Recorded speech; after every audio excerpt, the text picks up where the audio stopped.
Pero me da mucho gusto que esta noche me acompañe justamente el subsecretario de Hacienda y Crédito Público, Gabriel Llorio González. Gracias, subsecretario, por acompañarnos. ¿Cómo está?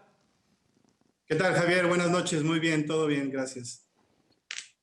Muchas gracias por acompañarnos, subsecretario. Bueno, pues explicamos a grandes rasgos esta conferencia matutina donde se da esta reforma al sistema de pensiones, pero sí me gustaría, subsecretario, que pudiéramos traducirlo a todos nuestros televidentes, a todos nuestros seguidores en este momento a través de la pantalla. ¿Por qué tendría que importarles? ¿Por qué tendría que importarles este sistema de pensiones y por qué, por lo menos las críticas que hemos leído, los balances que se han hecho durante el día, ahorita tendremos alguno, pero son muy positivos de esta reforma de pensiones, subsecretario? No, por supuesto, Javier. Yo creo que la reforma de hoy tiene un impacto importante en la vida de los trabajadores, principalmente está pensada para los trabajadores. ¿Y por qué digo esto? Porque el régimen actual, digamos, una de las áreas de oportunidades precisamente que se generaban, digamos, un nivel de aportaciones muy bajo, un nivel de aportaciones tripartitas, los empresarios ponían una parte, los trabajadores otra y el Estado otra, pero no era suficiente para garantizar un retiro digno de los trabajadores. Y eso prácticamente lo que generaba es lo que en el lenguaje de las pensiones es una tasa de reemplazo baja. ¿Qué significa tener una tasa de reemplazo baja? Que cuando uno pasa de la vida laboral a la vida no laboral ya en el retiro, uno no puede mantener el mismo nivel salarial durante la pensión. Es decir, que si uno ganaba, digamos, 100 pesos ahorita como salario, cuando pasa uno a la edad de retiro gana 30 pesos. Esto prácticamente limitaba la calidad de vida de las mexicanas y de los mexicanos en la etapa de retiro, limitaba la calidad de vida, pero también limitaba su capacidad de satisfacer las necesidades básicas en una etapa ya de adulto, cuando prácticamente las personas llegan a adultos mayores. ¿Por qué les debe de importar? Porque la reforma que se está impulsando el día de hoy, primero es una reforma consensuada entre los empresarios, pero principalmente también entre los sindicatos y el Estado. Lo que se está presentando el día de hoy es una propuesta que va a incrementar la tasa de reemplazo, quiere decir que va a incrementar la capacidad de que ganen más ingreso los ciudadanos mexicanos, la ciudadanía en la etapa de retiro, y por eso les debe de importar. Y yo creo que también un segundo elemento de por qué es importante la iniciativa de hoy es que el costo no está cargado hacia los trabajadores van a mantener el mismo nivel de aportación que se mantiene actualmente, y eso significa que sus ingresos presentes no se van a ver afectados, y el costo adicional de las aportaciones va a ser financiado por los mismos patrones, por las empresas, y esta es una decisión que tomaron las empresas. Y hay que recordar también que esta iniciativa tuvo mucho que ver el liderazgo del Consejo Coordinador Empresarial de Carlos Salazar y que fue consensuada también entre las mismas cámaras que componen el Consejo. Claro. A ver, subsecretario, utiliza dos palabras en las cuales me quiero detener, que es retiro digno. ¿Qué significa un retiro digno? ¿Cuál es el parámetro de dignidad para justamente el retiro? ¿Y cuál es el antes y cuál es el después? Algo que se pueda traducir, que se pueda explicar muy fácil antes de esta reforma y después de esta reforma, subsecretario. No, yo prácticamente, digamos que un trabajador que actualmente gana, por ejemplo, un salario mínimo, actualmente tiene una tasa de reemplazo del 68%. Esto quiere decir que va a ganar 2/3, va a recibir 2/3 durante su pensión de lo que gana actualmente. Y esto obviamente no va a ser suficiente para que pueda satisfacer las necesidades básicas, pero tampoco para mantener un nivel de vida o una calidad de vida adecuada en la etapa de retiro donde ya probablemente no va a estar accediendo a otros flujos de ingreso o a otro trabajo. Con lo que se está haciendo el día de hoy es, primero, establecer un piso de una pensión mínima garantizada que está basada en el derecho constitucional del artículo 4 de la Constitución, en el sentido de que ahora es un derecho tener una pensión universal de adultos mayores. Sobre ella se está concentrando la cuota social que paga el gobierno federal y sobre ella también se está concentrando las aportaciones que hacen los empresarios. Para los trabajadores de más bajo nivel salarial, es decir, entre 1 y 4 salarios mínimos, la cuota, digamos, van a tener acceso a una pensión mínima garantizada con un menor número de días, un menor número de semanas cotizadas. Y esto prácticamente permite incrementar el número de trabajadores que va a entrar en el universo del sistema de ahorro para el retiro, y esto le va a dar otra dimensión y estos trabajadores también van a poder acceder a estos derechos. Entonces, creo que cuando tú preguntas a qué se refiere un retiro digno, es que los trabajadores puedan acceder, prácticamente jubilarse con lo más que se pueda cercano al nivel salarial que tienen actualmente. De las preguntas que en este momento nos están llegando a través de redes sociales tiene que ver con la edad en este momento de los trabajadores. Personas que nos preguntan, jóvenes desde los 20, los 30 años, personas que ya están trabajando, que tienen entre 40 y 50 y más de 50 años. ¿Cómo se aplica si tuviéramos que sectorizar esta reforma a las pensiones? ¿Alcanza? ¿No alcanza? ¿A partir de cuándo? Digo, si es por supuesto que transita sin ningún problema en el Congreso, subsecretario. Esta pregunta es muy importante porque si nosotros analizamos otras reformas que se han hecho, sobre todo en Latinoamérica y muy recientemente en algunos países de Latinoamérica, una de las primeras opciones para, digamos, fortalecer el sistema de reforma, de ahorro para el retiro era incrementar la edad de retiro. Entonces, digamos que si actualmente el sistema era 55 años, se incrementaba a 60 o a 65, eso causó muchísimo malestar entre la ciudadanía y vimos algunos eventos de protestas y de inconformidad. Ese camino nosotros no lo tomamos, el Consejo Coordinador Empresarial tampoco lo quiso tomar, entonces prácticamente en esta iniciativa no se está modificando la edad de retiro. Lo que sí se está modificando son el incremento de las cuotas patronales, esta es otra cosa. Y prácticamente estamos manteniendo el mismo nivel de edad de retiro, es decir, 60 años, y lo que sí se está disminuyendo es el número de semanas cotizadas para alcanzar un mínimo de pensión garantizado. Esto y por qué lo queremos resaltar es porque antes tenías que cotizar 1,250, bueno, actualmente, ¿no? En el régimen actual tienes que cotizar 1,250 semanas, es el equivalente a 25 años de trabajo. Lo que sí está sucediendo en México y que tiene un amplio sector informal es que muchas personas probablemente trabajaron más de 25 años, trabajaron 30, 35 años, porque en México se comienza a trabajar de manera muy temprana, y la vida laboral es alrededor de 40 años, pero resulta que si lo trabajaron en el sector informal no tienen acceso no cumplen con las semanas de cotización de 1,250 semanas, que es el criterio. Y esto prácticamente deja fuera a muchas personas, pero muy pocas veces se logra, sobre todo en los sectores que ganan menos ingresos, cumplir con el requisito de las 1,250 semanas. Lo que estamos reconociendo es una realidad, es que hay muchas personas que no están alcanzando a cotizar ese número y lo estamos reduciendo a 750. Claro. Después se va a subir un poco, en los siguientes 10 años se va a subir de 750 a 1,000. Quiere decir que vamos a pasar de un arranque de 25 años a 15 y luego gradualmente lo vamos a subir a 20 años la cotización.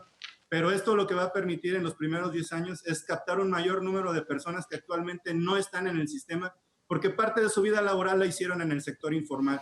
Y al completar las 750 semanas ahora van a poder ser parte del sistema, van a estar en la formalidad, van a aportar al sistema y el sistema se va a robustecer y engrandecer, agrandar precisamente porque vamos a tener un mayor universo de trabajadores dentro del sistema.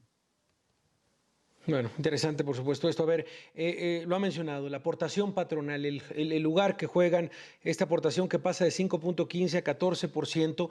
Y la pregunta también que ha surgido en este día es, ¿podrán incluso las empresas pequeñas incrementar esta aportación patronal? ¿De qué manera se hizo el cálculo desde la Secretaría de Hacienda para estas pequeñas empresas, para este perfil de empresas con 6 empleados, que es el promedio general de acuerdo a los últimos datos dados por INEGI?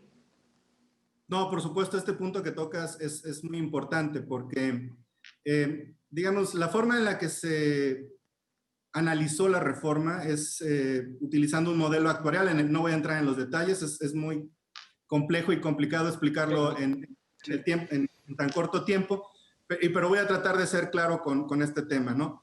El sistema de pensiones actualmente, digamos que le otorga una pensión de acuerdo al nivel salarial de cada persona y puede ir de un salario mínimo hasta 25 salarios mínimos. Lo que estaba sucediendo es que todos los trabajadores actualmente recibían una cuota social, que era el punto 22.5 del gobierno federal, la aportación que hacía el trabajador de 1.125, y luego el patrón hacía una aportación de 5.15. Esto sumaba 6.5, y eso es lo que recibían los trabajadores, independientemente del sector, digamos, del escalafón o del nivel salarial.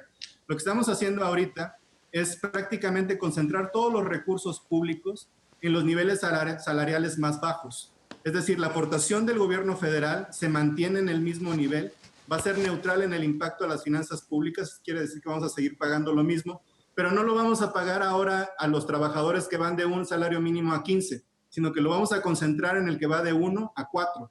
Y esto lo que nos permite precisamente es sufragar el gasto de todos estos trabajadores de tal manera que los protegemos, porque ese gasto no va a tener que ser incurrido por las pequeñas empresas. Las pequeñas empresas usualmente casi toda su plantilla son trabajadores que van de un salario mínimo a 4 o a 5. Son muy pocas las que tienen 5. Por lo tanto, el costo de las aportaciones de estos trabajadores, de estos ciudadanos, va a ser sufragado por el gobierno federal. El resto ya sí va a ser pagado por los patrones y obviamente va a ser para allá, la carga va a ir sobre las empresas más grandes que han aceptado pues que deben financiar para este esquema para que sus trabajadores tengan un retiro, con una mejor calidad de vida y además que va a ser parte obviamente del programa de prestaciones que las empresas van a ofrecer a sus trabajadores. Esta misma línea, para ir cerrando esta conversación, subsecretario, una de las preguntas es también si era el timing en este momento para hacer esta reforma al sistema de pensiones, sobre todo, insistimos, por la manera en la que se está, no sé si usar esta palabra, pero que se está aportando desde el lado patronal y en una crisis económica también como la que viene en las próximas semanas y en los próximos meses. ¿Era el momento para hacer esta reforma, subsecretario? Mira, esta pregunta es muy interesante porque tiene que ver con cuándo se abren las ventanas de oportunidad precisamente para pasar o para discutir o consensuar una reforma. Y yo creo que el tiempo perfecto para llevar una reforma es cuando realmente la puedes pasar, cuando realmente la puedes consensuar. Esta reforma la empezamos a discutir hace prácticamente un año. El liderazgo lo tomó el mismo sector empresarial, el Consejo Coordinador Empresarial, liderado obviamente por Carlos Salazar. Hace un año obviamente no estábamos viviendo la coyuntura económica que estamos viviendo el día de hoy por el impacto de la contención del COVID. Sin embargo, durante un año las negociaciones han ido convergiendo a un punto de acuerdo en el cual los tres sectores, el empresarial, los sindicatos con los trabajadores y el Estado hemos logrado un acuerdo. Por lo tanto, creo que la ventana de oportunidad está ahí porque los tres grandes sectores que gravitan alrededor de la reforma han consensuado una iniciativa que es la que se presentó el día de hoy.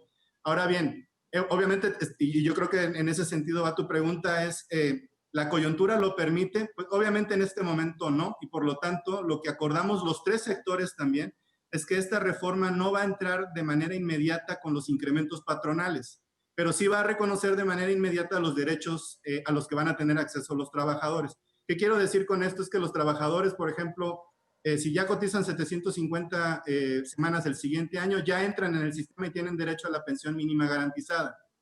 Pero las aportaciones las van a empezar a dar los patrones, los empresarios, a partir del tercer año. Y a partir del tercer año no va a ser de golpe, sino que va a ir de manera gradual, subiendo obviamente las aportaciones de los patrones de 5.15 a 13.87 en 8 años. Entonces estamos tomando en cuenta la coyuntura, pero también queremos tomar ventaja de la ventana de oportunidad que significa tener una iniciativa consensuada, una iniciativa que ha sido discutida por un año y que están las condiciones para pasarla, aunque de manera transitoria no se va a implementar sino dentro de 2 años, cuando la ya coyuntura económica sea muy diferente a la que estamos viviendo el día de hoy. Mira. Ok, bueno, pues fundamental este señalamiento específico, subsecretario. Pues le agradecemos de verdad la claridad y le agradecemos también, por supuesto, y le daremos seguimiento a lo que sucede en los próximos días en la Cámara de Diputados de este tema que tiene que importarnos, como lo decíamos desde la primera pregunta, a todos. Gracias, subsecretario, por acompañarnos esta noche.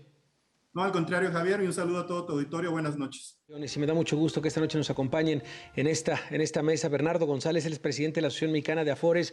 Gracias, Bernardo, por acompañarnos. ¿Cómo estás? Al contrario, Javier, qué gusto saludarte. Buenas noches a ti y al auditorio. Muy bien. Buenas noches, Bernardo. Y también nos acompaña Víctor Gómez Ayala, subdirector de Análisis Económico de Finamex. Gracias, Víctor. ¿Cómo estás? ¿Qué tal, Javier? Buenas noches. Muchas gracias por la invitación y buenas noches también a Bernardo. Un gusto saludarlo. Bueno, pues ahí escuchábamos al subsecretario explicar lo que se anunció esta mañana, la importancia, los alcances, los tiempos en este momento, cómo se presiona también al sector patronal. Sin embargo, Bernardo, ¿cuál es la postura desde Amafore? ¿Qué dice la Asociación Mexicana de Afores a esto que se puso sobre la mesa esta mañana desde Palacio Nacional, esta intención de la reforma al sistema de pensiones? Con mucho gusto, Javier. Pues la verdad es que lo vemos muy positivo. Nos parece que es un mensaje importantísimo de cómo actores relevantes del Estado mexicano se pueden poner de acuerdo para resolver retos que por muchos años no se habían logrado poner de acuerdo y atender.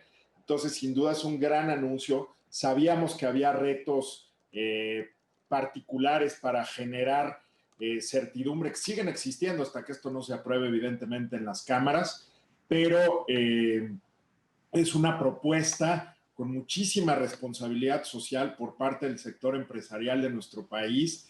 El liderazgo que tomó Carlos Salazar para negociar con todos los empresarios de nuestro país, con las cámaras que forman parte del Consejo Coordinador Empresarial, creo que es un esfuerzo inédito, es verdaderamente una muestra de responsabilidad para lograr que los mexicanos tengamos buenas pensiones.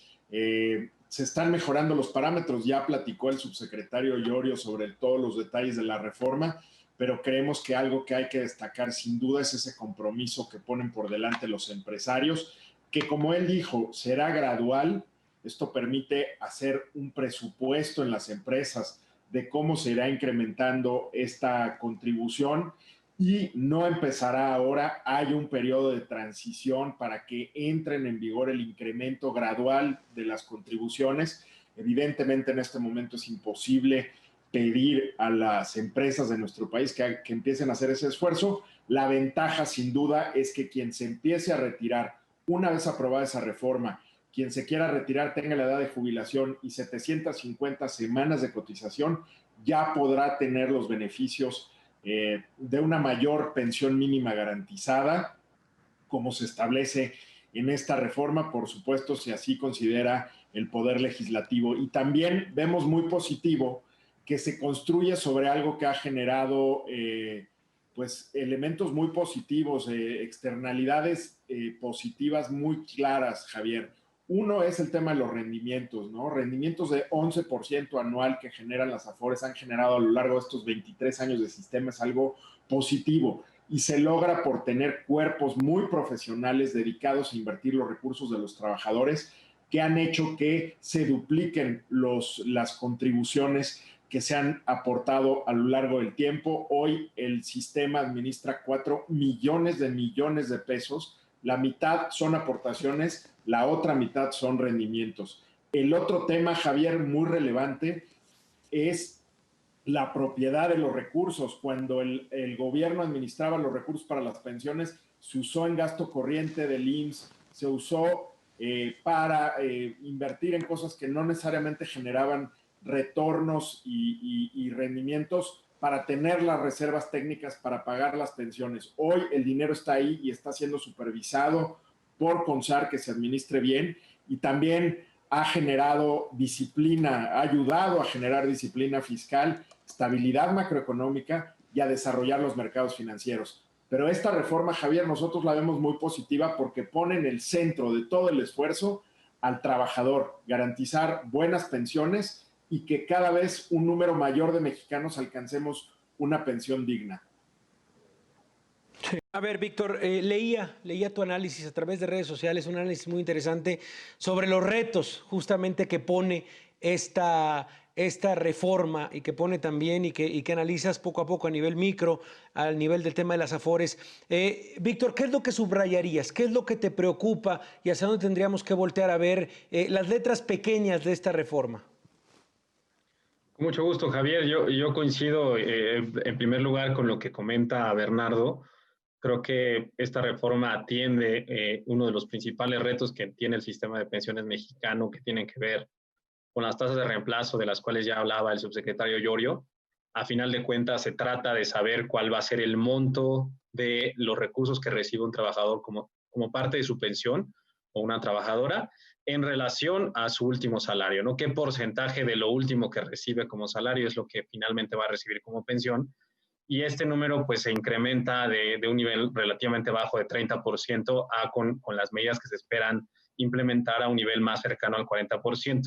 Y esto es muy importante porque estamos en un periodo de transición, a veces con todo el frenesí de los anuncios, perdemos un poquito la perspectiva, pero hay que recordar que estamos en un periodo de transición que va a durar alrededor de 10 años, en el cual vamos a tener un periodo entre las personas que se retiraron con el viejo sistema de pensiones de la ley del 73, que tiene que ver con beneficios definidos, que es el modelo de pensiones, digamos, viejo, y la nueva entrada de los trabajadores que se están retirando ya con el sistema de las afores de contribuciones definidas en cuentas individualizadas, ¿no? Y entonces estamos en un periodo de transición, y en ese periodo de transición esta tasa de reemplazo es el elemento clave. Ahora, alrededor de las consideraciones en torno a la tasa de reemplazo, tienes, desde mi punto de vista, tres consideraciones, y ahí es donde el balance de los riesgos y de las oportunidades que tú comentas es clave, ¿no? Son tres ejes en los cuales hay que fijarnos. Las implicaciones que esto pueda tener sobre el mercado laboral. Hay que recordar que el mercado laboral mexicano es un mercado rígido, donde existe un nivel significativo de informalidad, y que una decisión de este tipo, dada la coyuntura y pese a la gradualidad con la que se ha cuidado hacer la reforma, pues va a tener implicaciones en términos de las negociaciones entre trabajadores y empleadores con respecto a los montos que efectivamente se aporten, ¿no? Otro tema, otra de las dimensiones del análisis, es estos recursos adicionales que potencialmente recibirán las AFORES, que son las administradoras de los fondos, de qué manera y bajo qué reglas de sus regímenes de inversión van a poder utilizar esos recursos adicionales. Como te comentaba Bernardo, pues una parte importante viene de las contribuciones, otra parte viene de los rendimientos, pero si se incrementa el lado de las contribuciones, pues vamos a tener ahí una cantidad de recursos adicionales de los cuales las AFORES van a poder disponer para invertir en diferentes instrumentos, y las reglas sobre esas inversiones van a ser también un punto importante. La tercera dimensión de análisis que es clave en este contexto es el tema del costo fiscal, ¿no? El subsecretario Llorio también ya hablaba de este tema. Creo que aquí, en el corto plazo, lo más importante va a ser la manera en que se presione el gasto en pensiones desde el punto de vista fiscal, con la reducción de las semanas de cotización, la manera en que se generen incentivos de acceso a personas que potencialmente no estaban previamente a este anuncio, que no estarían consideradas previo a la reforma. Otra vez, pese a la gradualidad y pese a la manera en que está diseñada, pues van a generar alguna especie de presión fiscal. Habrá que ver al final, ya en el análisis completo de la propuesta que se apruebe en el legislativo, cuáles son esos tres. Entonces yo te diría otra vez, hay que fijarnos en cómo se afectan los incentivos de los regímenes de inversión de las AFORES, qué pasa con el mercado laboral en México, y tercero, el costo fiscal, que se vuelve clave en el periodo de transición del que te hablaba originalmente, y que en este segundo periodo de transición, al interior del proceso de transición más grande, también es muy relevante. Esos serían los puntos que yo destacaría como comentario inicial. Y lo hablábamos, esto es algo que hablábamos de la reforma, justamente este sistema de pensiones, lo hablábamos en el Congreso, justamente, que se organizó desde Amafore hace algunos meses. Se ponía sobre la mesa también y se discutía. El propio secretario de Hacienda fue el que dio el discurso inaugural y hablaba también de esta reforma. Se veía lejos. ¿Cómo es que se dan estas negociaciones, Bernardo? Y sé que también juega, por supuesto, el Consejo Coordinador Empresarial, toda la parte patronal, pero ¿cómo es que se destraba tal vez algo que se tenía muy alejado? Incluso el propio presidente decía, vamos a echarlo para adelante, y estamos en este momento en vísperas de que llegue al Congreso. Así es, Javier, creo que sin duda la situación que estamos viviendo, la pandemia, pues acelera las decisiones de tener sin duda pues una reforma que atienda a cualquier trabajador que a partir del próximo año, como ya llegaban a la edad de retiro, pues puedan tener acceso a una pensión digna. Es un trabajo, como dijo el subsecretario Llorio, que se viene haciendo desde hace varios meses y se viene discutiendo entre los trabajadores, el sector empresarial y el gobierno, no es algo nuevo, ya veníamos platicando justamente desde la convención de Amafor en la que nos hiciste favor de acompañarnos, Javier, y por supuesto que es un esfuerzo de mucho cabildeo. Imagínate que en 23 años de desarrollo del sistema había cualquier cantidad de especialistas, propuestas de reforma y el lograr converger en una sola, en una muy pragmática que pusiera en el centro al trabajador. Tú sabes que hay miles de cosas que hay que arreglar de distintos sistemas de pensiones en nuestro país. Este es un primer paso en la dirección correcta. Se está arreglando el tema de los trabajadores afiliados al Instituto Mexicano del Seguro Social, con muchísima responsabilidad y con un pragmatismo brutal para verdaderamente tratar de beneficiar a los trabajadores. Yo quisiera comentar muy rápido, si me permites, Javier, aclarar algún tema sobre el costo fiscal. En realidad, el esfuerzo que está haciendo todo el sector privado, que va a hacer a lo largo de estos 8 años, más los 2 de transición que habrá, generan que no haya en realidad o deja de ponerlo así, que haya neutralidad fiscal. ¿Esto qué quiere decir? Que no implique recursos adicionales al gobierno, porque el esfuerzo que está haciendo el sector privado es tan considerable que en realidad durante las primeras 2 décadas, a partir de que se lleva a cabo la reforma, hay un flujo positivo de recursos para el gobierno que no tenía contemplado, porque evidentemente pues, no estaba en los planes el que se incrementara la contribución de 6,5 a 15. Eso le genera ingreso adicional al gobierno, porque toda la gente de la ley 73 también, pues a ellos también se les va o más bien va a haber contribuciones adicionales que no tenía presupuestadas el gobierno. Esto en realidad genera ahorros muy importantes y el costo fiscal de los primeros trabajadores que se podrían empezar a retirar a partir del próximo año, pues en realidad es un adelanto de lo que va a empezar a recibir el gobierno como flujo positivo. Eso creo que es un elemento importante para esto que comentaba Víctor en el tercer elemento. Las inversiones, desde luego, hoy tenemos un régimen muy sólido de inversiones. Se está incluso esperando que la Cámara de Diputados apruebe una reforma que está ahí desde hace varios meses, que flexibilizaría la manera en la que invertimos, le dejaría a la Junta de Gobierno de CONSAR, en la cual están los 3 sectores, el Banco de México, la Comisión Nacional Bancaria de Valores, dejaría la posibilidad de regular los límites y la manera de invertir.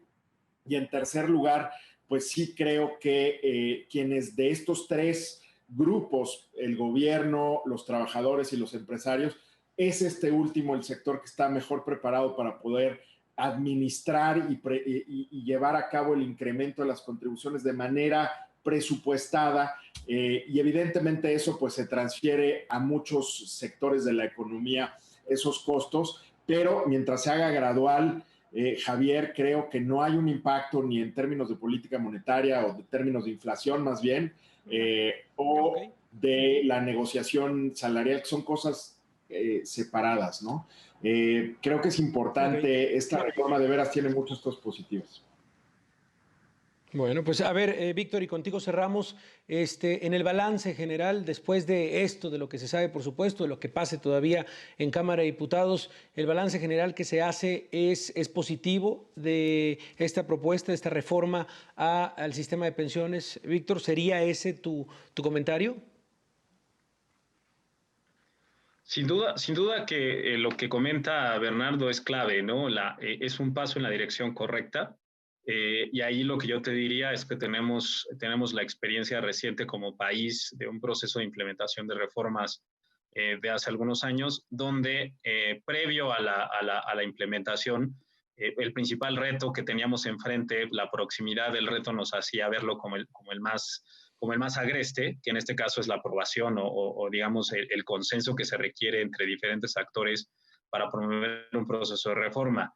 Pero lo que más ha sido duro en términos, no solo para México, sino la experiencia de muchos países a nivel global, es el proceso de implementación, y ahí es donde creo que las reflexiones que hace Bernardo son claves, ¿no? Es clave la participación del sector empresarial, es clave la administración de los recursos desde el punto de vista fiscal para que esto no genere presiones. Es clave la participación de las AFORES como administradores de los fondos en función de cómo se den los cambios a los regímenes.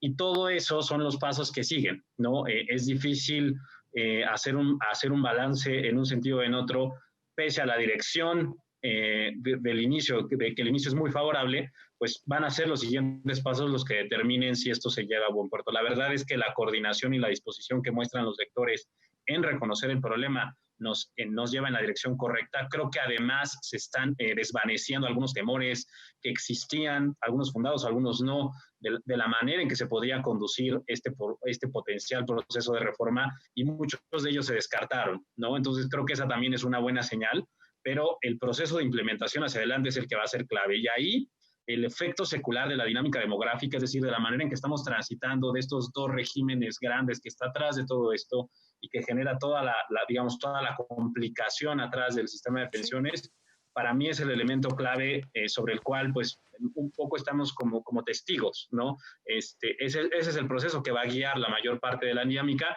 Y sobre ese proceso se tiene que implementar esta reforma. Y ahí es donde va a estar el reto, ¿no? El reto para mí, sin duda, está en la implementación. Pues sí. Pues ahí está, ahí está. Nos parece que era un tema justamente que se tenía que revisar con estas voces, por la importancia, porque es algo que nos importa a jóvenes desde los 20, 30, por supuesto, los trabajadores de 40, de 50, cómo se implementa esta transición que puede durar, como lo acaban de decir los especialistas, hasta 10 años, pero vaya, es algo de lo que vamos a hablar en los próximos días. Y bueno, pues esta es la manera de abrir esta ventana que a todos, pues bueno, nos llamó la atención y pues bueno, justamente va a empezar, insistimos, a ser el tema que más se va a repetir en las portadas de los diarios. Bernardo, muchas gracias por acompañarnos esta noche, gracias por tu voz. Gracias a ti, Javier. Un abrazo, saludos a todo tu auditorio. Estamos a la hora. Gracias, Bernardo. Gracias, Víctor, también por acompañarnos esta noche.